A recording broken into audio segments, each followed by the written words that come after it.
নমস্কার বন্ধুরা, কাকলি রান্নাঘরের পক্ষ থেকে সকলকে জানাই আন্তরিক অভিনন্দন, ভালোবাসার শুভেচ্ছা।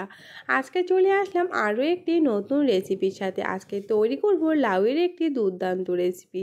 লাউ দিয়ে আমরা অনেকেই অনেক রকমভাবে তৈরি করে খেয়েছি। আজকে আমি তৈরি করব নিরামিষ লাউয়ের কোপ্তা কারি, যেটা নিরামিষ দিনে তৈরি করলে মাছ মাংসর কোনো প্রয়োজন নেই। এইটা দিয়ে আপনার চেটেপুটে খেয়ে নিতে পারবেন। তাহলে চলুন কিভাবে এই নিরামিষ লাউয়ের কোপ্তা কারিটা তৈরি করব দেখে নেই।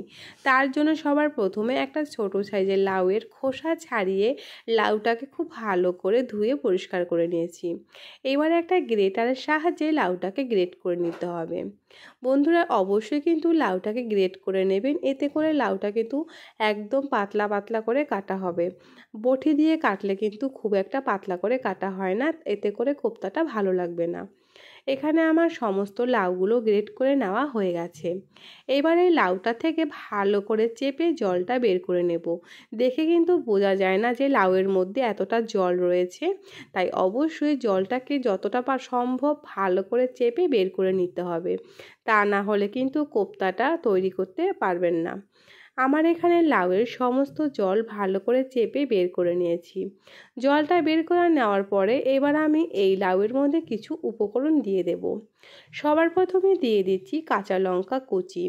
এখানে আমি দুটো কাঁচা লঙ্কা কুচি দিয়ে দিলাম। দিয়ে দিচ্ছি 1 চা চামচ নুন, দিয়ে দেব 1 চা চামচ চিনি, হাফ চা চামচ জিরের গুঁড়ো, হাফ চা চামচ ধনের গুঁড়ো দিয়ে দেব। একটুখানি সামান্য দিয়ে দেব হলুদ গুঁড়ো। হলুদ গুঁড়োটা দিয়ে এবার আমি এর মধ্যে দিয়ে দেব বেসন। এখানে আমি 200 গ্রাম বেসন নিয়েছি, কিন্তু বেসনটা একবারে দেব না। আগে আমি অল্প করে বেসন দিয়ে মেখে দেখে নেব, যদি প্রয়োজন হয় আমি বাকি বেসনটা দিয়ে দেব। লাউটা খুব ভালো করে মেখে নিয়েছি, আমার এখানে কিন্তু আরও কিছু বেসনের প্রয়োজন হবে। বাকি যে বেসনটা ছিল সেটাও আমি দিয়ে দিলাম। বেসনটাকে দিয়ে খুব ভালো করে আবারও মেখে নিলাম। এখানে 200 গ্রাম বেসন কিন্তু পুরোটাই লাগেনি, 150 গ্রামের মতন বেসন লেগেছে একটা মিডিয়াম সাইজের লাউয়ের জন্য।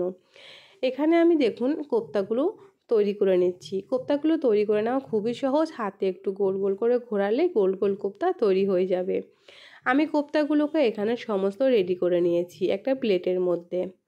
এবার এই কোপ্তা কারিটার জন্য একটা মশলার পেস্ট তৈরি করে নেব।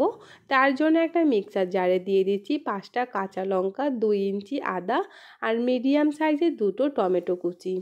সামান্য একটু জল দিয়ে একটা মিহি পেস্ট তৈরি করে নিয়েছি। অন্যদিকে গ্যাস ওভেনটা জ্বালিয়ে আমি একটা কড়াইতে সাদা তেল গরম বসিয়ে দিয়েছি। তেলটা গরম হয়ে গেছে। গ্যাসের ফ্লেমটা মিডিয়াম টু লোতে রেখে এই কোপ্তা কারিগুলো ভেজে নেব। গ্যাসের ফ্লেমটা হাইতে রেখে কোপ্তাগুলো ভাজতে যাবেন না, তাহলে কিন্তু খুব সহজে কালার চলে আসবে, কিন্তু কোপ্তাগুলোর মধ্যে কাঁচা থেকে যাবে। তাই গ্যাসের ফ্লেমটা মিডিয়াম টু হাইতে রেখেই কোপ্তাগুলোকে ভেজে নিতে হবে। কোপ্তাগুলো কিন্তু 5 থেকে 6 মিনিট সময়ের মধ্যেই ভাজা হয়ে যাবে। একদিকটা ভালো করে ভাজা হয়ে গেছে, আমি এবার কোপ্তাগুলোকে অন্য দিকটা উল্টিয়ে দিচ্ছি। দেখুন কোপ্তাগুলো খুব সুন্দর করে লাল লাল হয়ে গেছে। এরকম লাল লাল করে কিন্তু কোপ্তাগুলো ভেজে নিতে হবে। এবারে কোপ্তাগুলোকে একটা বাটিতে তুলে নিচ্ছি। একইভাবে বাকি যে কোপ্তাগুলো রয়েছে সেই কোপ্তাগুলো আমি ভেজে নেব। দেখুন কোপ্তাগুলো দেখতে কতটা সুন্দর হয়েছে। বা সমস্ত কোপ্তাগুলো ভাজা হয়ে গেলে আমি এখান থেকে কিছুটা তেল কমিয়ে নিলাম। তেলের মধ্যে ফোড়নের জন্য দিয়ে দিচ্ছি গোটা গরম মশলা। গোটা গরম মশলার মধ্যে রয়েছে একটা তেজপাতা, 3টে দারচিনি টুকরো, 3টে ছোটো এলাচ, 3টে লবঙ্গ। ফোড়নটা সামান্য একটু হয়ে গেলে এর মধ্যে দিয়ে দিচ্ছি হাফ চা চামচ গোটা জিরে, দিয়ে দিচ্ছি হাফ চা চামচ কালো জিরে। ফোড়নটাকে 1 সেকেন্ড আরও ভেজে নিলাম। এবার এর মধ্যে দিয়ে দিচ্ছি বড় চামচে 2 চা চামচ বেসন। বেসনটাকে দিয়ে কিন্তু বন্ধুরা খুব ভালো করে ভেজে নিতে হবে, তা না হলে কিন্তু বেসনের থেকে একটা সুন্দর ফ্লেভার পাবেন সেটা কিন্তু পাবেন না, আর বেসনের কাঁচা গন্ধ থেকে যাবে। দেখুন এখানে বেসনটা আমার লাল লাল হয়ে গেছে ভাজতে ভাজতে। এইবার এর মধ্যে যে মশলার পেস্টটা তৈরি করে রেখেছিলাম সেই মশলার পেস্টটা দিয়ে দেব। মশলার পেস্টটাকে দিয়ে বেসনের সাথে আরও 2 থেকে 3 মিনিট খুব ভালো করে কষিয়ে নেব, যাতে করে আদা টমেটোর কাঁচা গন্ধটা বেসনের সাথে চলে যায়। মশলাটাকে 2 মিনিট ভালো করে কষানো হয়ে গেছে। দেখুন মশলার থেকেও কিন্তু তেলটা উপরে উঠে এসছে। এইবার এর মধ্যে বাকি মশলাগুলো দিয়ে দেব। দিয়ে দিচ্ছি 1 চা চামচ জিরের গুঁড়ো, দিয়ে দেব 1 চা চামচ ধনের গুঁড়ো, দিয়ে দেব এর মধ্যে 1 চা চামচ হলুদ গুঁড়ো, আর দিয়ে দেব 1 চা চামচ কাশ্মীরি লাল লঙ্কার গুঁড়ো। লাল লঙ্কার গুঁড়োটা কিন্তু একদমই অপশনাল, আপনারা কিন্তু না চাইলে নাও দিতে পারেন, এটা কিন্তু একদম কালারের জন্য দেওয়া হয়েছে। এবার আমি আরও মশলাটাকে 5 মিনিটের মতন কষিয়ে নেব। এর মধ্যে দিয়ে দেব 1 চা চামচ নুন, হাফ চা চামচ চিনি। নুন চিনিটা দিয়ে মশলাটা খুব ভালো করে কষিয়ে নিচ্ছি। মশলাটা কিন্তু খুব ভালো করে কষানো হয়ে গেছে, মশলা থেকে তেল ছাড়তে আরম্ভ করেছে। এবার এর মধ্যে দিয়ে দেব পরিমাণ মতন জল। জলটা কিন্তু অবশ্যই কে কতটুকু গ্রেভি রাখবেন সেই বুঝে ব্যবহার করবেন। আমি আমার পরিমাণ মতন জলটা দিয়ে ভালো করে মশলার সাথে মিশিয়ে গ্যাসের ফ্লেমটা হাইতে রেখে 5 মিনিটের জন্য ফুটিয়ে নেব। 5 মিনিট খুব ভালো করে গ্রেভিটা ফুটে দেখুন এখানে ঘন হয়ে গেছে। এইবার এর মধ্যে ভেজে রাখা লাউয়ের কোপ্তাগুলো দিয়ে দেব। লাউয়ের কোপ্তাগুলোকে দিয়ে গ্যাসের ফ্লেমটা হাইতে রেখেই আরও 5 মিনিটের জন্য চাপা ঢাকা দিয়ে রান্না করে নেব।